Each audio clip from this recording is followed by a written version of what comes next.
kita tak akan rasa kesepian. Manusia mungkin menolak kita. Manusia mungkin judge kita dengan macam-macam.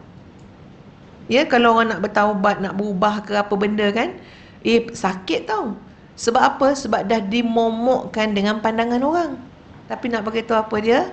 Kita nak memburu cinta Allah Subhanahu wa taala, maqam yang mesti kita lalui, ya, kita jalani. Apa dia? Maqam taubat. Taubat yang bagaimana? Taubatan nasuha.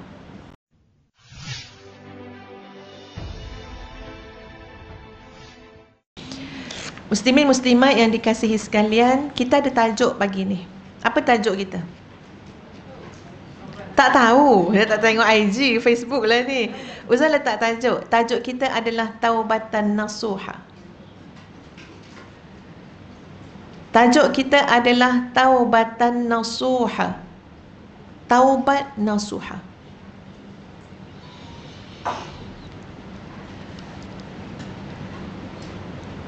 Muslimin muslimat yang dikasihi sekalian, Allah Subhanahu wa taala itu Maha menerima taubat, Maha pengampun, Maha pengasih, Maha penyayang, dan segala sifat Asmaullahil Husna. Bukan saja, ya, macam-macam nama lah, At-Tawwab, Al-Afu, Al-Ghafur, Al-Ghaffar. Nak gambarkan apa dia?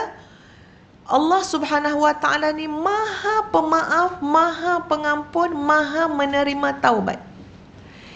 Dan kita pasti menyadari, muslimin muslimat, bahawa kehidupan yang kita sedang lalui ini sangat berkait dengan pemahaman kita terhadap Maha pengampunnya Allah Subhanahu wa taala. Sangat berkait dengan keyakinan kita terhadap Maha menerima taubatnya Allah Subhanahu wa taala. Kalau kita tak yakin, kalau kita tak faham, kalau kita tak pedulikan, boleh jadi ada orang dalam melalui kehidupan ini, dia akan berputus asa. Dia akan depression.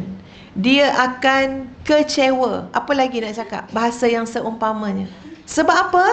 Sebab keyakinan terhadap pintu yang sangat terbuka yang Allah buka, yang namanya adalah pintu rahmat dan pintu keampunan.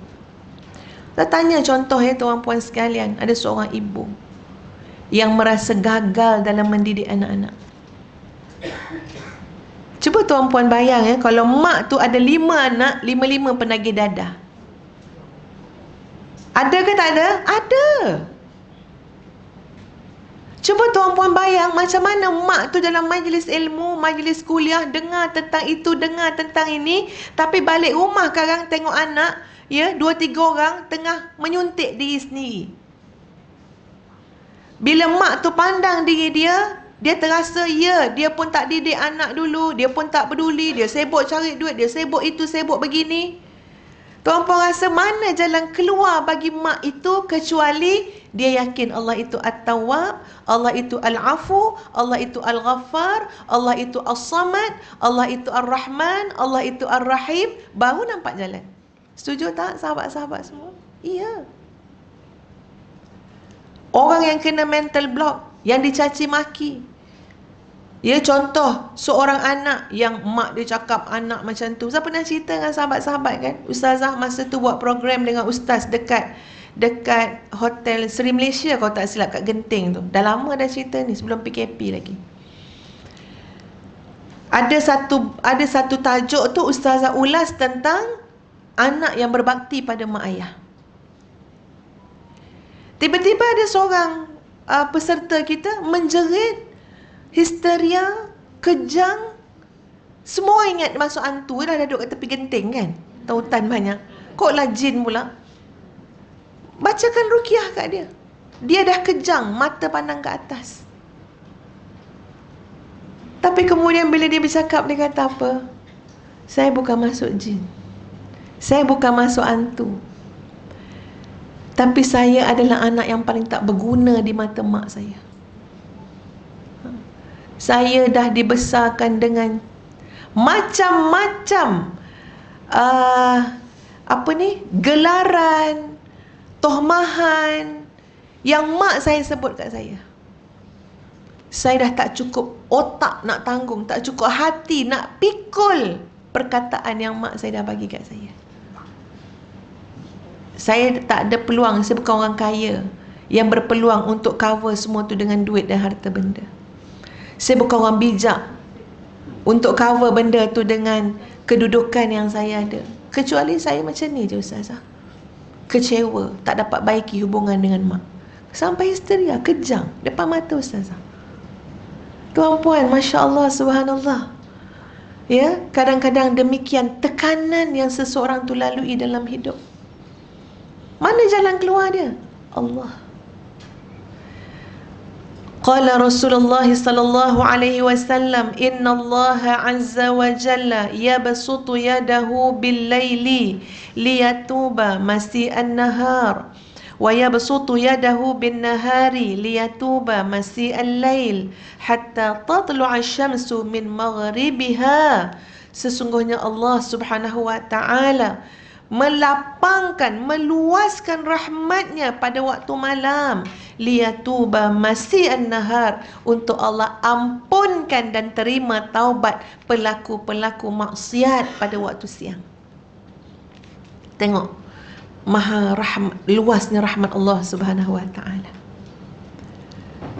Kamu buat dosa bila? Siang tadi. Malam ni Allah tunggu kamu untuk kamu minta ampun dengan Allah Subhanahu wa taala. Wa yabsutu yadahu bin nahar, esok waktu siang pula Allah luaskan lagi rahmat seluas-luasnya, liyatuba masi'al lail, dengan tujuan apa? Mana dia pendosa pada waktu malam tadi? Mana orang buat maksiat pada waktu malam tadi? Siapa yang tersasar, terjebak, terlanjur, terapa, segala-gala sengaja ke pada waktu malam tadi? Tuhanmu menunggumu pada waktu siang untuk mengampunkan kamu. Allah, kita dengar tu la ilaha illallah. Seluas-luas peluang Allah bagi pada hamba dia. Asalkan kamu jangan putus asa, kamu jangan kecewa. Putus asa tu adalah itu kejayaan besar bagi syaitan. Ya, kejayaan besar bagi musuh Allah, iaitu syaitan, dalam menyesatkan manusia. Jadi sahabat-sahabat yang dikasihi sekalian, bukan saja bercakap soal taubatan nasuha ini melibatkan soal nak elak kekecewaan, nak elakkan tekanan. Bahkan bercakap tentang taubatan nasuha adalah tangga ataupun jalan untuk kemuliaan maqam kita di sisi Allah Subhanahu wa taala. Kan tadi lain kan, satu side kita tengok yang ini kan. Maknanya jangan tertekan, jangan kecewa, jangan frust segala macam. Tapi taubat nasuha ini juga adalah satu maqam, satu kedudukan yang meletakkan kemuliaan untuk kita di sisi Allah Subhanahu wa taala. Tak berjumpa kita pintu-pintu maqam yang lain, maqam ikhlas, maqam syukur, maqam redha, maqam zuhud, Allahumma illa, kecuali jejak dulu tapak maqam taubat ini. Kalau tak jejak kat sini, jangan cakap yang lain-lain. Jadi sahabat-sahabat sekalian, kok katalah, saya bukan macam kes yang tadi Ustazah, saya bukan kes macam anak tadi dengan mak dia, saya bukan kes macam mak tadi pula dengan anak penangis dadah. Tapi nak beritahu apa dia? Kita nak memburu cinta Allah Subhanahu wa taala, maqam yang mesti kita lalui, ya, kita jalani. Apa dia?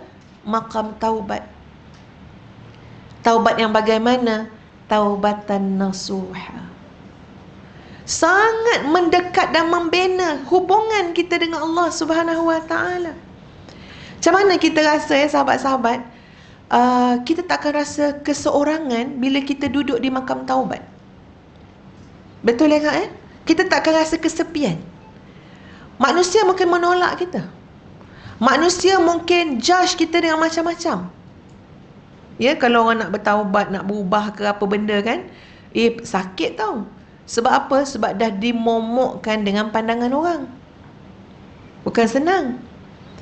Itu boleh rasa apa? Aduh, rasa berhijrah ni seorang je kan, rasa kesepian.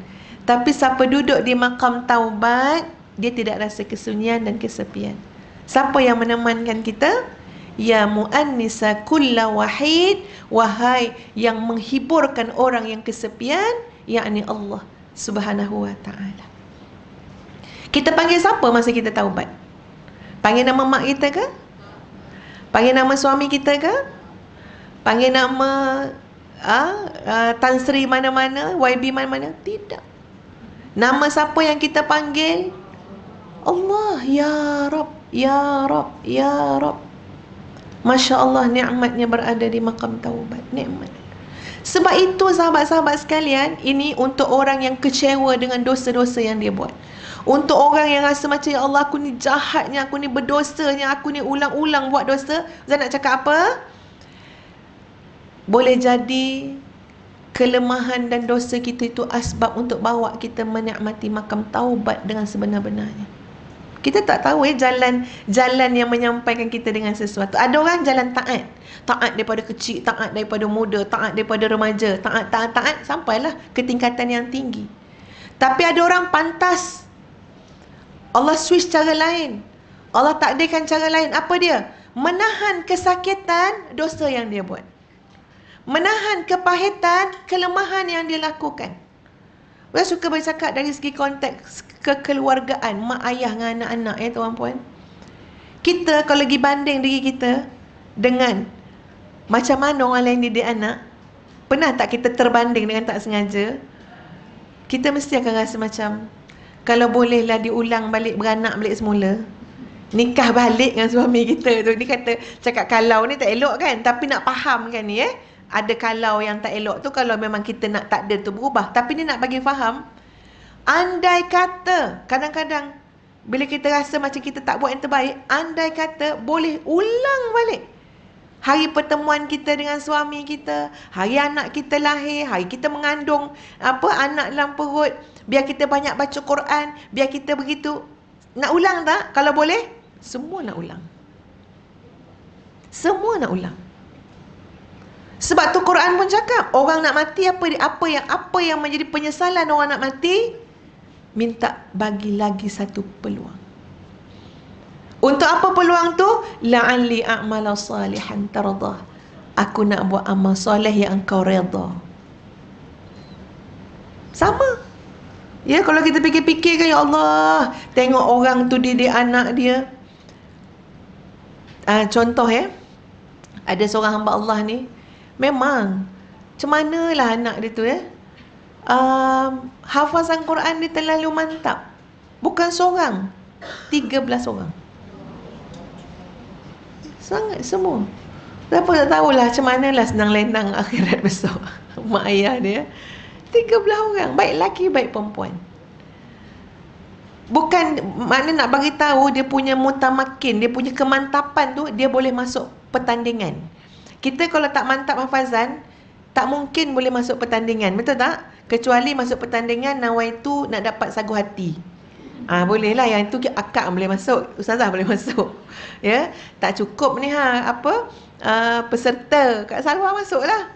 Sebab memang Kak Salwa nak ambil yang sagu hati. Jadi asal ditanya ayat suruh sambung senyum. Sambung, senyum. Sambung, senyum. InsyaAllah sagu hati lantangan. Kalau nak sagu hati kan. Ini anak-anak mereka tu nak johan, nak naik johan. Dan dapat. Berlonggok-longgok. Berlonggok-longgok hadiah, tak dapat pakai lagi. Hadiah umrah, hadiah haji, tak boleh pakai lagi pasal PKP. Masya Allah, subhanallah. Kita tengok tu, kita akan cermin diri kita. Aku buat apa dengan anak aku dulu? Dan pada masa itu kita akan rasa, Masya Allah ya Tuhan. Masa tak boleh diulang dah. Tapi apa yang boleh diiktibarkan sebagai mengulang masa? Taubat. Itu umpama kita mengulang masa. Itu umpama kita memberi peluang yang kedua, yang ketiga, yang keempat kepada diri kita dan keluarga kita. Taubat, taubat, taubat. Taubat yang bagaimana? Taubatan nasuha. Maha suci Allah yang maha baik. Al-Barur Rahim. Sebab masa memang tak dapat nak dipusingkan ke belakang. Tapi peluang ada tak? Ada. Apa peluang dia? taubatan nasuha dan islah. Tengok pada ayat ya tuan-puan sekalian. Ayat surah Taha ayat 82. Kita kena faham macam mana perjalanan taubat yang kita duk sebut-sebut ni. A'udzu billahi minasyaitonir rajim. Wa inni laghaffarun liman taba wa amana wa 'amila salihan thumma ihtada. Dan sesungguhnya aku Maha Pengampun liman taba, bagi orang yang bertaubat. Maknanya Allah Maha Pengampun bagi siapa? Bagi orang yang bertaubat. Kalau tak bertaubat, kalau tak minta ampun, ya, maknanya tak tahulah macam mana nasib tu.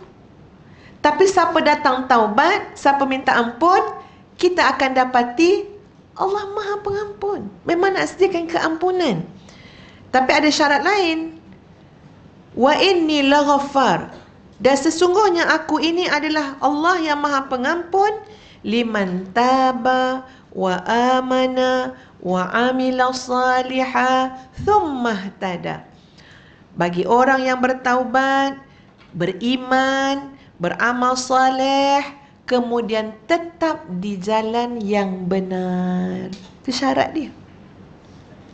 Itu syarat dia, kena tahu jalan yang benar tu apa dia. Jangan taubat, tapi tidak berada di atas jalan yang benar. Itu masalah lah. Sebab tu kena belajar. Bertaubat, beriman, beramal soleh, kemudian tetap di atas jalan yang benar. Selesai urusan hidup kita. Kronik macam mana pun masalah yang kita hadapi dan lalui, insya-Allah sahabat-sahabat sekalian, penyelesaiannya di sini. Pada ayat surah Taha yang ke-82. Taubat, iman, yakin dengan Allah Subhanahu Wa Taala, buat amal soleh banyak-banyak, pastikan tidak tersasar lagi. Jalan lurus tu, pastikan kita berada di atas jalan tersebut. Insya-Allah, apapun masalah-masalah, ya, semuanya akan bertemu dengan solusi dan penyelesaian yang dirahmati oleh Allah Subhanahu Wa Taala. Ini adalah bicara taubat, ya, yang ustazah nak bawa pada hari ini untuk membina, selain daripada yang pertama tadi, koklah kecewa, koklah fras, ini jalan dia. Dan yang kedua, sisi mana nak mencapai kemuliaan di sisi Allah Subhanahu Wa Taala, mestilah dengan jalan memohon keampunan kepada Allah Subhanahu Wa Taala dan taubat. Kadang-kadang pening kepala, ya, berfikir banyak sangat ke, apa benda ke, ya, tengok kesan daripada dosa-dosa yang pernah kita buat, kesilapan-kesilapan yang pernah kita buat, mesti kita rasa macam serabut. Tapi sangat mudah, insya-Allah sahabat-sahabat, apa dia? Allah nak suruh kita taubat. Allah nak suruh kita istighfar. Tengoklah kadar yang kita tanggung. Kalau kita rasa tak cukup dengan menangis, tak cukup dengan istighfar 50 kali, cuba buat sampai 500 kali. Sampai berhenti tangisan kita. Sampai lega hati kita. Sampai lapang kesempitan dada kita. Sampai nampak sinar Allah bagi solusi dalam hidup kita. Sampai macam tu. Ini kan Nabi SAW, ya, yang maksum, tak ada buat dosa, tak ada buat salah, ya, tak ada tergelincir hidup. Kita tahu Nabi SAW, tetapi tengok macam mana kemuliaan yang Allah berikan kepada Nabi SAW dari sudut, kamu lihat bagaimana Nabi kamu Muhammad SAW memohon ampun kepada Allah walaupun baginda tidak melakukan dosa. Qala Rasulullah sallallahu alaihi wasallam, ya ayyuhan nas tubu ilallah fa inni atubu fil yaumi mi'ata marrah. Wahai manusia, bertaubatlah kamu kepada Allah, aku taubat kembali kepada Tuhanku satu hari 100 kali. Kita, ya, Subhanallah, subhanallah. Kita tak jadi satu kerja pula taubat. Kita tak nampak taubat tu satu kerja profesional yang kita buat hari-hari. Kita tak nampak. Yang kita nampak rutin dia, masak, apa lagi? Makan, dah masak kena makan lah kan. Masak, makan, kemas rumah, lipat baju, solat. Solat tu masuk juga kan. Solat, ngaji. Tapi jarang orang masuk dalam rutin dia taubat. Taubat. Macam mana Nabi buat ni satu hari 100 kali ni? Fa inni atubu ilallahi fa inni atubu fil yaumi ilaihi mi'ata marrah. 100 kali aku taubat pada Allah sekali setiap hari. Macam mana? Tak ada dosa, maksum. Maknanya kalau kita tengok diri kita lah yang dosa mata buat, dosa telinga buat, dosa lisan lagilah buat, dosa hati, dosa tangan, dosa kaki, dosa fikiran, dosa kelalaian, dosa melibatkan harta benda. Agak-agak berapa kali patutnya kita taubat sehari? Tak datang kuliah dah. Apa tak datang kuliah kat Leha? Beristighfar kat ceruk rumah tu. Terlampau banyak dosa Ustazah. Beristighfar sehari 15,000 kali. Sebab apa? Sebab ni semua yang dihadap ni dosa-dosa lah ni.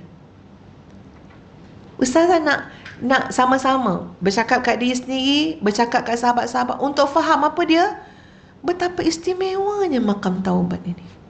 Sangat istimewa, sangat bahagia, sangat tenang.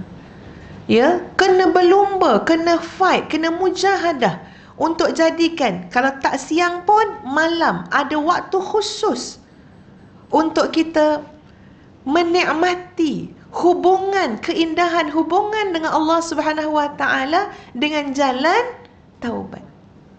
Sebab tu disebut dalam Al-Quran, golongan yang wabil asharihum yastaghfirun. Apa kerja golongan tu pada waktu sahur? Pukul 5 pagi tadi golongan tu buat apa? Pukul 5 suku pagi tadi golongan yang dimaksudkan tu buat apa? Mereka sedang memohon keampunan kepada Allah Subhanahu Wa Taala. Ini memang Ustaz cakap kat diri sendiri ya tuan-puan, rugi besar kita. Rugi besar kita kalau kita tidak ada sebuah kehidupan waktu malam dan waktu sahur, kecuali tidur. Waktu sahur ni ada sebuah alam, ada sebuah kehidupan. Waktu malam ni sahabat-sahabat ada sebuah alam, ada sebuah kehidupan. Kita tak tahu takdir yang macam mana Allah bagi kat kita untuk menyampaikan kita, untuk merasa bahawa malam ni ada satu alam yang luar biasa. Luar biasa. Kehidupan pada waktu malam. Kehidupan yang bagaimana? Bangun, bangkit daripada tidur. Kamu lemah, kamu hina, kamu banyak dosa, kamu tak mampu. Perjalanan kamu jauh, bebanan kamu banyak, bekalan kamu sikit. Bangun, Allah sedang tunggu kamu. Tapi dah bangun, tarik lagi selimut, kuatkan lagi aircon. Ya, terlebih sejuk, bangun, tutup aircon. Allah bagi dah macam ni congkut dah kan ni kat sejuk Bangun, tutup aircon. Bila tutup aircon, selesa balik. Sebab sejuk tu dah makin reda. Selesa, tidur balik. Sayang sahabat-sahabat semua. Sedangkan insya-Allah ya, dengan makam taubat tu boleh tinggi kedudukan kita di sisi Allah Subhanahu Wa Taala. Sebab tu Ustazah, kalau tanya Ustazah optimis dengan semua benda, dengan semua orang. Orang buat jahat ke, orang buat baik ke? Sebab apa? Orang buat jahat tu bila dia jumpa makam taubat, jumpa jalan taubat, kedudukan dia Allah angkat mungkin lebih baik daripada orang yang rasa dia baik, dia buat taat, tapi taat dia macam tu lah, menjadikan dia alpa daripada memohon keampunan kepada Allah Subhanahu Wa Taala. Jadi memang kita tak cakap, oh jahatnya dia, jangan. Kita bagi nasihat. Kita bagi amar ma'ruf nahi mungkar. Manusia berubah. Dia bertemu pintu taubat tu, kalah kita. Kalah kita. Ya. Jadi janganlah pula kita tak bertemu pintu taubat. Ni kita dah bercakap ni, biarlah kita pun bertemu kan. Maksud dia apa dia? Ya. Ada orang dia tak rasa dia memerlukan pintu taubat. Bayangkan orang yang tak rasa dalam dia nak mencari kedudukan di sisi Allah Subhanahu Wa Taala, dia tak rasa dia perlu kepada pintu taubat. Oh, kononnya dia nak pintu lain, pintu lagi hebat. Tak ada pintu yang lebih hebat tu kalau tidak meniti kepada pintu taubat. Nak harung macam mana dengan bawa dosa-dosa? Baik. Ustazah nak gambarkan sahabat-sahabat sekalian, bagaimana pedoman yang ditunjukkan oleh baginda Nabi SAW. Nabi SAW, ya, dalam sebuah hadis Nabi SAW, kana SAW yu'lin taubatahu wa yastaghfiru rabbahu bi arqi ibarat wa andal kalimat. Nabi SAW tu, sahabat-sahabat sekalian, ya, menggambarkan taubatnya itu dengan ibarat-ibarat yang makna dengan kalimah-kalimah yang terlalu hebat. Kalau kita dengar kalimah Nabi dalam minta ampun, contoh, Allahumma ghafir li khati'ati wa jahli wa israfi fi amri wa ma anta a'lamu bihi minni Allahumma ghafir li jiddi wa hazli wa khata'i wa amdi kullu dhalika indi Allahumma ghafir li ma qaddamtu wa ma akhartu wa ma asrartu wa ma a'lantu wa ma anta a'lamu bihi minni antal muqaddim wa antal muakhir wa anta ala kulli syai'in qadir. Hadis muttafaqun alaih. Apa yang Nabi bicarakan? Nabi yang tak buat dosa tu, tapi bila minta ampun dengan Allah, sehalus-halusnya bicara Nabi, sehalus-halusnya. Yalah, kita minta ampun, ya Allah yang Tuhanku, ya Allah ya Tuhan, ampunkanlah aku. Dah. Terus gulung apa? Sejadah. Buka TV senang hati. Kan? Terus gelak-gelak tengok TV. Terus senang hati. Cakap apa ni? Ya Allah, ampunkanlah aku. Boleh, tak ada masalah. Tapi cuba bandingkan dengan Nabi SAW yang tak ada buat dosa ni. Macam mana halusnya bicara Nabi dalam minta ampun. Allahumma ghafirli khati'ati wa jahli. Ya Allah ya Tuhanku, ampunkanlah kesalahan-kesalahanku dan kejahilanku. Nabi jahil ke? Ya, nak cakapnya tuan puan, apakah Nabi jahil bandingan kita? Tidak. Tapi semua benda Nabi ngaku di hadapan Allah Subhanahu Wa Taala. Aku jahil ya Allah, aku silap ya Allah, aku salah ya Allah. Tengok, Nabi tunjuk kat kita. Jangan kita minta ampun dengan Allah tapi kita rasa kita profesor.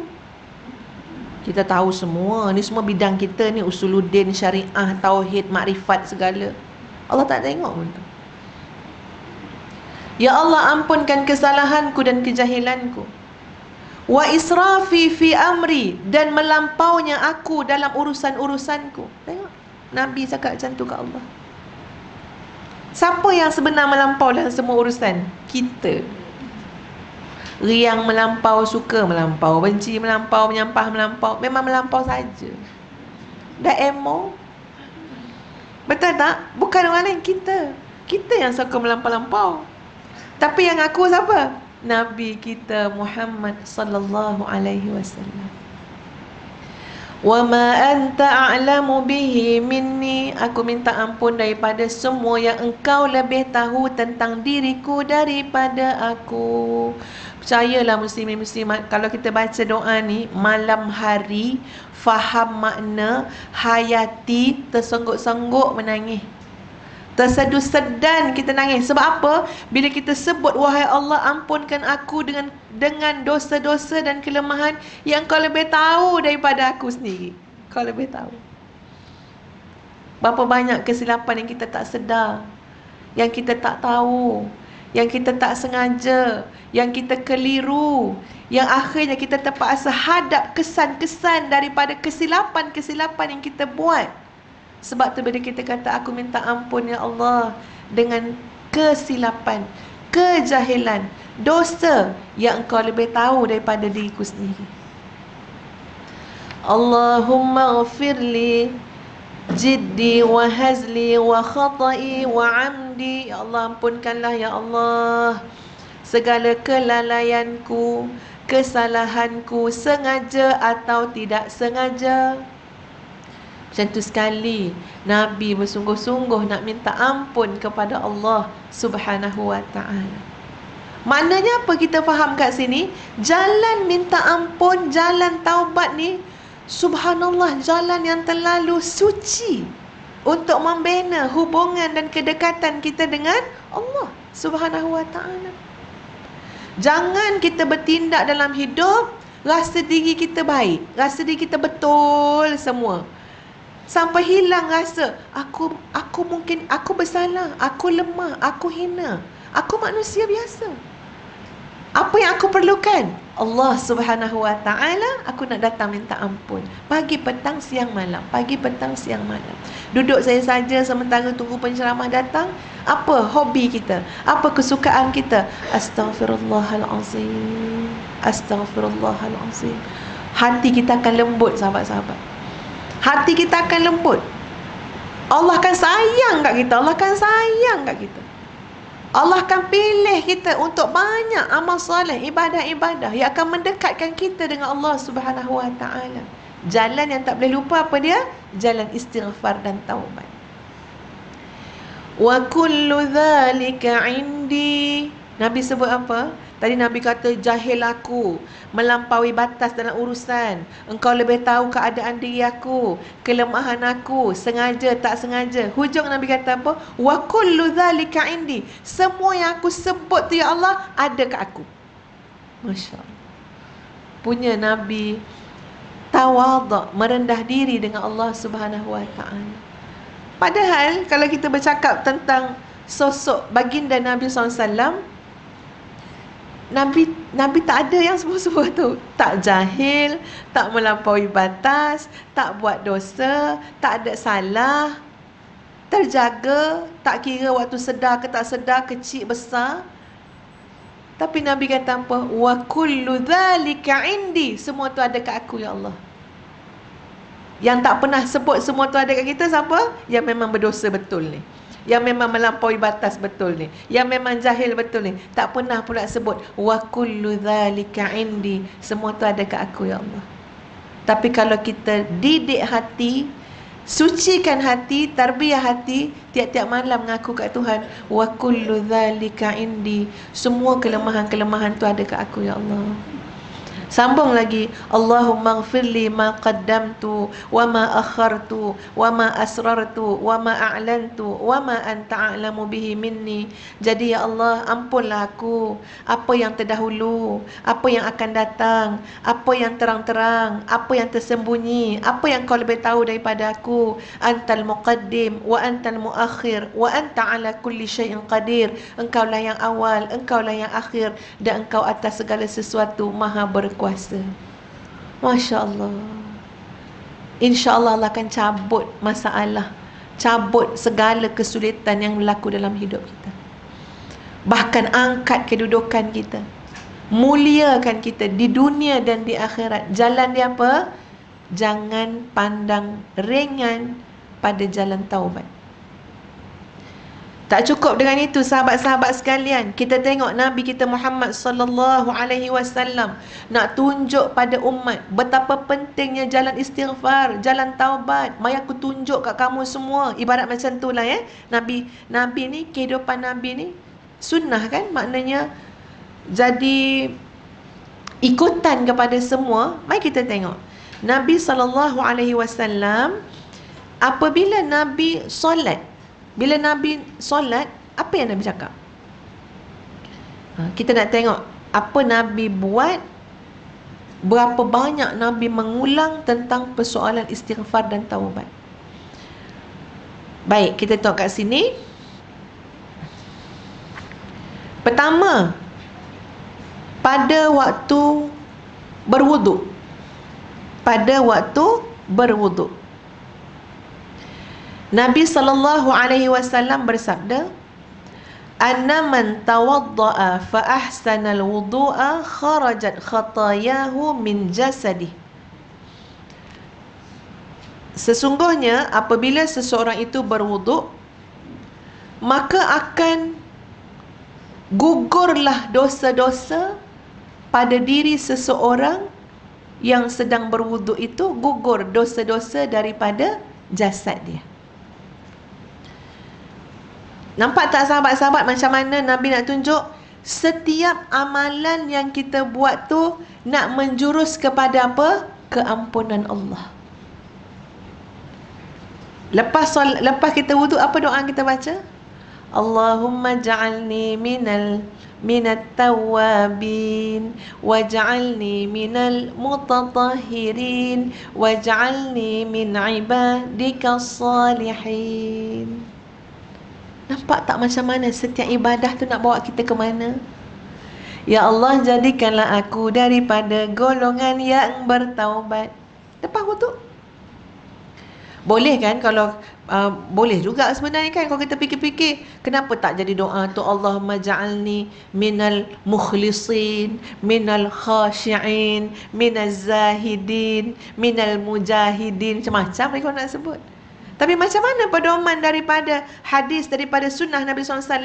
Doanya macam mana? Allahumma ja'alni minat tawabin. Jadikan aku ini para ahli taubat. Ahli taubat. Kok terlupalah kita. Maknanya tiap-tiap kali kita ambil wuduk, kita diingatkan. Selain daripada kita ambil wuduk tu, maknanya apa? Langkah kita adalah untuk menjadi ahli taubat. Kok terlupa. Ingat balik dengan doa-doa tu. Kan betul tak sahabat-sahabat? Sebab itu doanya. Waj'alni minal mutatahhirin. Dan jadikanlah aku daripada golongan yang membersihkan diri. Bersih hati, bersih fikiran, bersih jasad, bersih zahir, bersih batin. Waj'alni minal mutatahhirin. Waj'alni min ibadika salihin. Kemudian Nabi SAW menyebut, ya, wahinama tutali' salatahu SAW, bila Nabi nak solat, Nabi baca apa dalam doa? Doa istiftah, doa iftitah kita panggil kan? Nabi baca apa? Ini doa Nabi, doa iftitah yang Nabi baca. Dia ada banyaklah doa tu. Kita tu yang memang belajar daripada sekolah rendah. Macam mana? Dia tak tukar-tukar dah lah. Macam mana yang tu kita baca di sekolah rendah tu? Allahu Akbar kabira walhamdulillahi kathira wa subhanallahi bukratan wa asila. Itu kan dulu sekolah rendah. Berdiri cikgu tu nak dengar kita baca ramai-ramai. Kita pun tukar mak kamit numpang kawan kita baca. Ingat tak dulu masa sekolah rendah? Jadi tak ditukar-tukar dah doa iftitah kita. Nabi SAW ada lagi versi-versi lain doa iftitah Nabi SAW. Antaranya adalah Allahumma antal maliku la ilaha illa anta. Ni kalau kita baca bangun solat kan, Allahu Akbar. Allahumma antal maliku la ilaha illa anta. Ya Allah, engkaulah raja. Antal malik. La ilaha illa anta. Tidak ada ilah kecuali engkau. Anta Rabbi, engkaulah Tuhanku. Wa ana abduka, akulah hambamu. Zalamtu nafsi, aku telah menzalimi diriku. Wa'taraftu bizambi, aku mengakui dosa-dosaku. Faghfirli dhunubi jami'a, ampunkanlah dosa-dosaku seluruhnya. La yaghfiru dhunuba illa anta. Sesungguhnya tak ada yang mengampunkan dosa kecuali engkau. Doa iftitah Nabi baca. Allahu Akbar. Tak tahu nak cakap mulianya Rasulullah SAW, halusnya hati baginda. Baginda tidak berdosa. Baginda tidak berdosa. Baginda sentiasa dipimpin oleh Allah Subhanahu Wa Taala. Tapi bila solat, aku ngaku dosa-dosaku ya Allah. Allahu Akbar. Yang banyak dosa ni yang solat ni. Solat Allahu Akbar, petang kang nak masak apa, nak pergi mana, holiday kat mana. Aduh. Mana nak senang hati? Betul tak? Jauh kita tu dah. Ya? Tak ke mana-mana menyimpang hidup. Tengok Nabi SAW. Sedap satu benda yang sangat lazat sahabat-sahabat bila kita sebut Anta Rabbi, kau Tuhan aku, wa ana abduka, aku adalah hambamu. Ya Allah, dapat sebut tu, cuba sebut malam sekarang. Solat sunat tahajud ke kan? Allah nikmatnya. Kadang-kadang anak kita katalah ada masalah anak-anak ke apa kan, nak minta tolong dengan Allah. Memang sentiasa minta tolong dengan Allah. Tapi kita sebut macam ni, ya Allah, anakku itu hambamu, Engkau Tuhannya ya Allah. Itu pun kita rasa macam lega. Maka janganlah kau biarkan dia ya Allah. Kau penciptanya, dia hambamu ya Allah. Kalau semata-mata dia anak aku, tak jadi apa dia. Betul tak? Semata-mata anak kita, kita tak ada buat apa.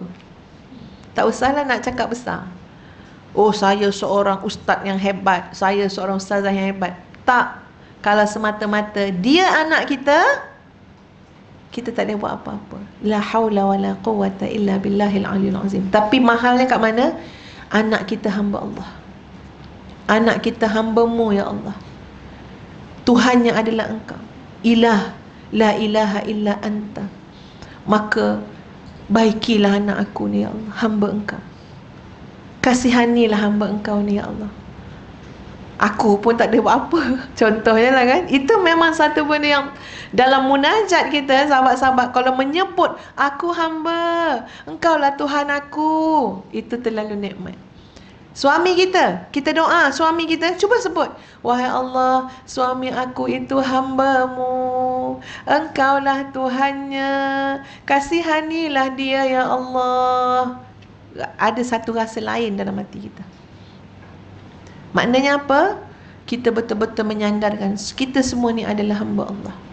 Sebab tu kita tengok ada satu doa kan yang Nabi ajarkan, ya, antara doa yang mustajab tu kan, kalau kita baca pada permulaan doa kita, bila menyebut Allahumma inni abiduka wa banu abidika, kan? Ya Allah, aku ni adalah hambamu, anak kepada hambamu yang lelaki, anak kepada hambamu yang perempuan. Maknanya kita ni baka apa? Baka hamba. Itu satu nikmat menyebut benda tu. Dan Nabi SAW tunjuk kat kita, bila Nabi solat, Nabi sebut anta rabbi wa ana abduka, aku ni hamba Engkau. Zalamtu nafsi, aku telah zalim pada diriku sendiri. Wa qauluhu aidan, dan ada lagi versi lain yang Nabi baca. Tapi Ustaz nak gambarkan doa iftitah Nabi SAW tertumpu dalam banyak-banyak hal kepada istighfar. Tengok versi yang lain pula. Allahumma ba'id baini wa baina khatayaya kama ba'adta bainal masyriqi wal maghrib. Allahumma naqqini min khatayaya kama yunaqqa thawbul abyadu minad danas. Allahumma ghsilni min khatayaya bithalji wal ma'i wal barad. Muttafaqun alaih. Nabi kata apa tu? Bila doa iftitah, Allahumma ba'id, ya Allah jauhkanlah, baini, antara aku, wa baina khatayaya, antara aku dengan dosa-dosaku. Jauhkan macam mana? Kama ba'atta bainal masyriqi wal maghrib, seperti mana engkau jauhkan timur dan barat. Tak pernah bertemu timur dan barat. Betul tak tuan-puan? Kecuali kita lipat peta tu. Yalah, atas kertas kan kita lipat, temulah dia. Tapi hakikatnya bertemu tak? Tak. Timur, barat. Seperti mana ya Allah engkau pisahkan timur di tempat timur, barat di tempat barat, demikian engkau pisahkan aku daripada dosaku. Masya Allah. Ingat ke dosa je Nabi SAW ni kan, padahal tak berdosa. Allahu Akbar. Kemudian, Allahumma naqqini min khataayaya. Ya Allah, suci bersihkanlah aku daripada kesalahanku. Kama yunaqqa thawbul abyadu minad danas. Seperti mana engkau bersihkan baju putih daripada kotoran. Fikir dosa lagi, kesalahan lagi. Tak cukup minta jauh, bainal masyriqi wal maghrib. Buat pula perumpamaan lain. Baju putih bersih tu ada kotor, bersih, tak nampak dah kotor. Demikian aku minta, aku dengan kotoranku dibersihkan sampai tak nampak kesan. Masya Allah. Tak cukup lagi tu, Nabi sambung lagi. Allahumma ghsilni min khataayaya bithalji wal ma'i wal baradi. Ya Allah, ya Tuhanku, basuhlah aku ni, cucikanlah aku ni daripada kesalahan-kesalahanku dengan air salju, air sejuk. Macam-macam Nabi sebut untuk apa? Tidak mahu dihambat oleh dosa dan kesalahan. Jadi sahabat-sahabat, kalau kita hidup memikul dosa, memikul segala maksiat, kesilapan, tak istighfar, tak taubat, itu memang naya kita. Ya. Sebab setara Nabi SAW punya risau kan, kok ada lagi terhambat dengan apa bentuk kesilapan dan kesalahan, sampai begini sekali baginda Nabi SAW minta ampun dengan Allah. Sebab tu kalau orang yang rasa dia hebat dengan ibadah dia ni, memang pelik sikit lah. Ya, sebab apa? Sebab kita diajar oleh Nabi kita Muhammad SAW untuk tawaduk sangat. Buat baik, tak payah tengok kebaikan, lupakan. Tak payah nak rasa hebatnya aku dengan puasa aku, hebatnya aku dengan qiyam aku, hebatnya aku, tak payah. Kalau ada lintasan tu, cepat-cepat isti'azah dan minta tolong dengan Allah. Sebab apa? Sebab tengok akhlak Nabi tunjuk. Ibadah Nabi bukan sikit-sikit, tapi tiap kali Nabi nak solat, Nabi akan ingat, ya, seolah-olah macam buat salah. Sebenarnya tak buat salah. Yang buat salah kita. Okey, Nabi tunjuk lagi sahabat-sahabat sekalian. Kalau, ya, apabila seseorang itu bertemu, sebelum tu Nabi rokok kan, Nabi rokok dan sujud. Ini ada satu hadis yang disebut oleh Ummul Mukminin Aisyah radhiyallahu anha. Maknanya isteri Nabi Sayyidatuna Aisyah radhiyallahu anha bagi tahu, kana Rasulullah sallallahu alaihi wasallam yukthiru an yaqula fi ruku'ihi wa sujudih. Nabi SAW memperbanyakkan menyebut dalam rokok baginda dan sujud baginda. Apa Nabi sebut? Subhanakallahumma rabbana wa bihamdika Allahumma ghafirli.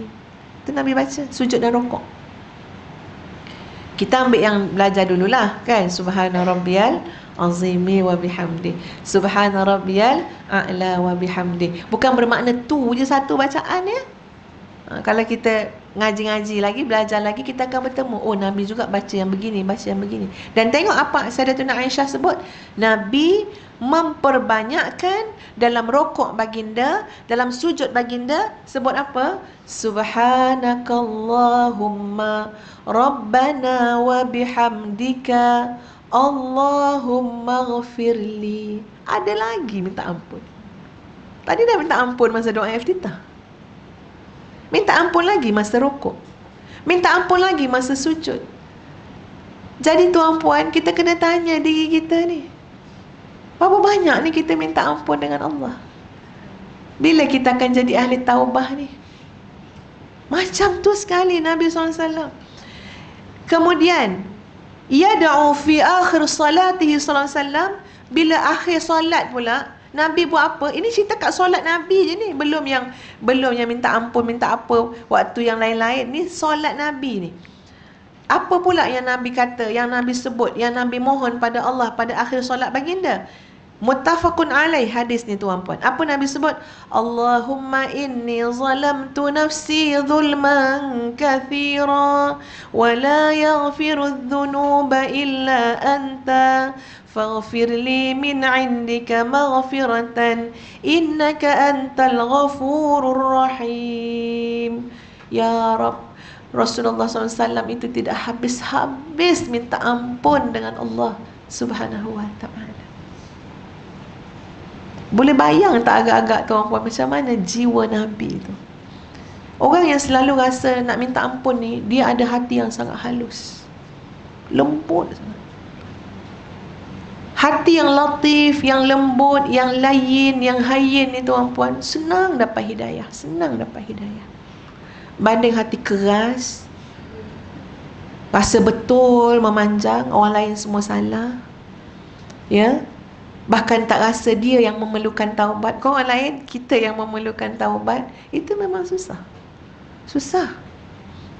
Apa yang Nabi baca tadi?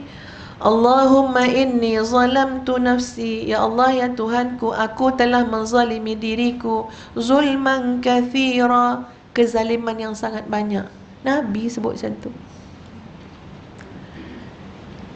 Kita nak ngaku zalim memang tidaklah. Ya, apalah, tak ada, tak zalim, tak zalim. Dizalimi adalah pula dah. Akak tak zalim, akak orang yang dizalimi. Terbalik ikut. Tak pernah nampak diri kita zalim. Sentiasa perasan bahawa kita ni dizalimi. Cuba tukar sikit. Yang dizalimi tu dizalimilah. Yang zalim pun dia juga. Betul tak? Yang zalim pun dia juga kita ni. Apa nak malu ngakunya? Ini kan Nabi SAW. Itulah pengakuan Nabi di hadapan Allah. Allahumma inni zalamtu nafsi zulman kathira. Aku telah menzalimi diriku dengan kezaliman yang sangat banyak. Wala yaghfiru dhunuba illa anta. Dan tidak ada yang mengampunkan dosa-dosa itu kecuali engkau. Faghfirli min indika maghfiratan. Maka ampunlah aku. Daripada sisi engkau sajalah adanya maghfirah itu. Innaka antal ghafurur rahim. Sesungguhnya engkaulah yang maha pengampun lagi maha pengasih. Masya Allah, Masya Allah. Nabi kita Muhammad sallallahu alaihi wasallam. Sebab tu orang jatuh cinta kat Nabi ni memang, ya, kan sahabat-sahabat jatuh cinta kat Nabi, tak dapat nak digambarkan, ya. Kecintaan para sahabat kepada Nabi SAW ni sampai lebih dicintai daripada diri sendiri, daripada keluarga, mak bapak, pasangan, harta benda dan dunia seluruh isinya. Tapi kalau kita fikir sahabat-sahabat sekalian, orang yang macam ni sekali punya lembut hati, halus hati dengan Allah Subhanahu Wa Taala, yang begini tawaduk, yang begini mulia akhlaknya, siapa dia tak jatuh cinta? Betul tak? Siapa dia tak jatuh cinta? Maknanya bukanlah dipaksa-paksa untuk cinta tu, bukan dipaksa. Memang kita dengar ni pun kita rasa macam, ya Allah, tak dapat nak bendung rindunya dengan Nabi SAW. Tak dapat bendung. Cuma tak boleh jumpa kan? Dia tak boleh jumpa. Kalau kata nak minta, ya Allah bagilah aku mimpi jumpa Nabi SAW, aku tak dapat bendung dan rindu nak jumpa orang paling tawaduk, orang paling banyak istighfar, orang paling baik akhlak, orang paling berjasa. Kita bolehlah doa kan? Ya, tunggulah Allah mustajabkan doa tu. Sebab subhanallah tuan-puan sekalian, tengok diri baginda Nabi SAW. Ini baru kita tengok dari satu sudut tu je. Sudut apa dia? Bagaimana Nabi mengajar kita untuk selalu ingat kepada jalan istighfar dan taubat. Itu jalan kebahagiaan dalam hidup kita. Ustaz sebenarnya banyak dah kongsikan doa-doa kan, ya.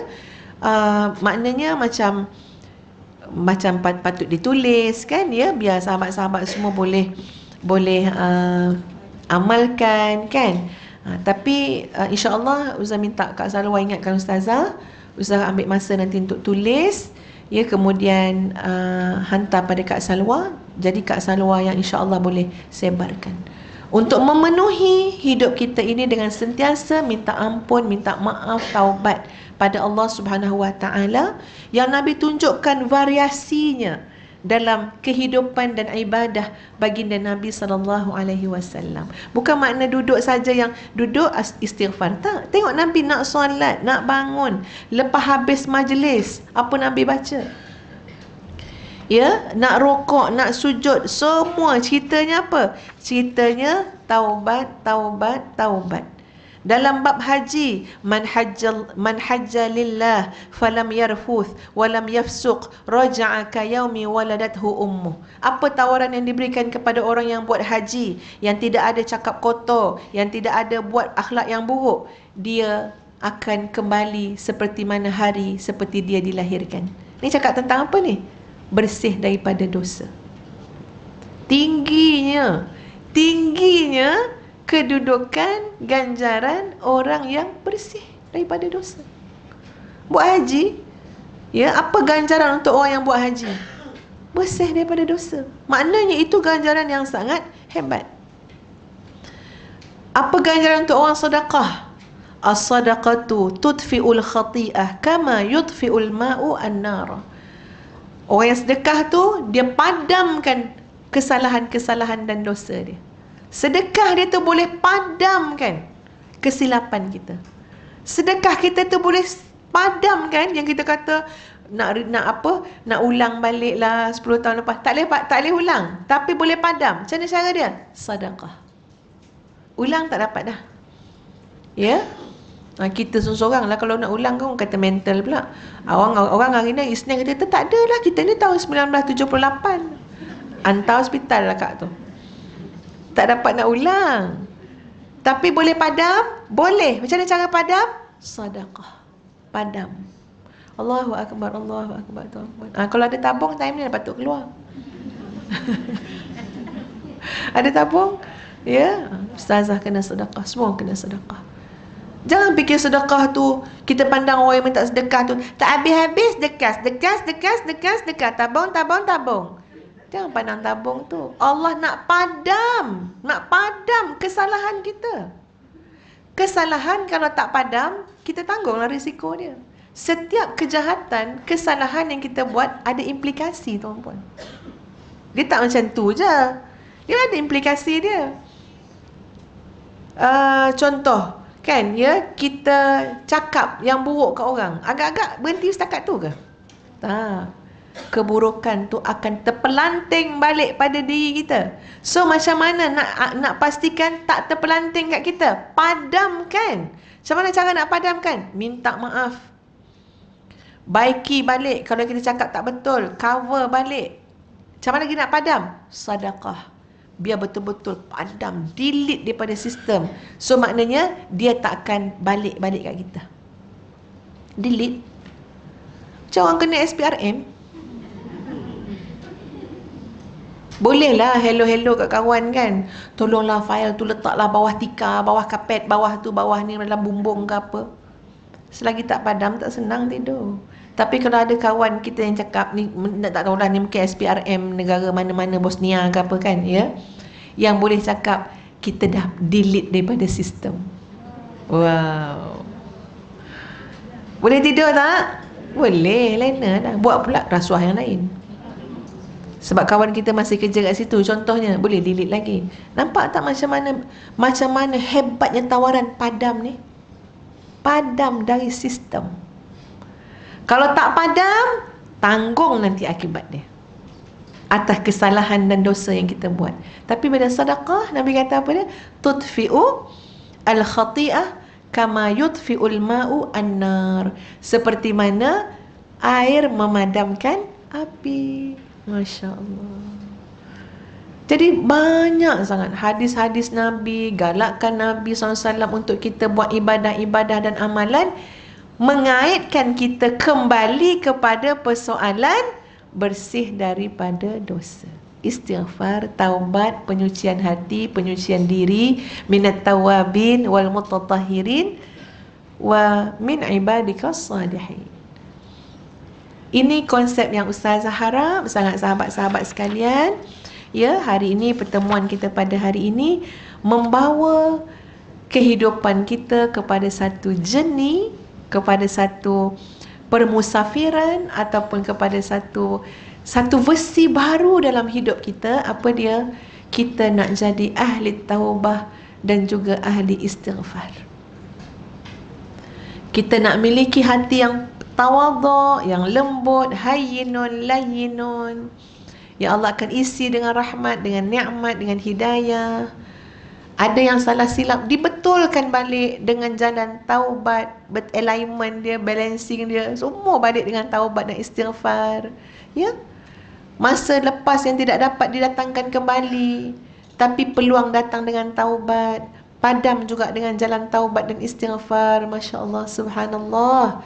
Maka sahabat-sahabat sekalian, Ustaz berdoa sangat pada hari ini agar kita semua ini Allah pilih menjadi ahli taubah, menjadi orang yang jiwanya sentiasa kembali kepada Allah Subhanahu wa taala, isi hidup dengan kebaikan, istighfar. Ya, sentiasa rasa kita amat berhajat kepada keampunan dan rahmat Allah Subhanahu wa taala. Ya, doa-doa yang Ustazah share tadi tu, insya-Allah Ustazah ambil tanggungjawab, insya-Allah, ya, untuk salin semula yang Nabi baca, macam-macam yang saya baca tadi kan, ya. Nanti dapatkan daripada Hajah Salwa. Aqulu qawli hadha astaghfirullahal azim li wa lakum. Assalamualaikum warahmatullahi wabarakatuh. Kita tangguhkan dengan suratul As dan tasbih kafarah.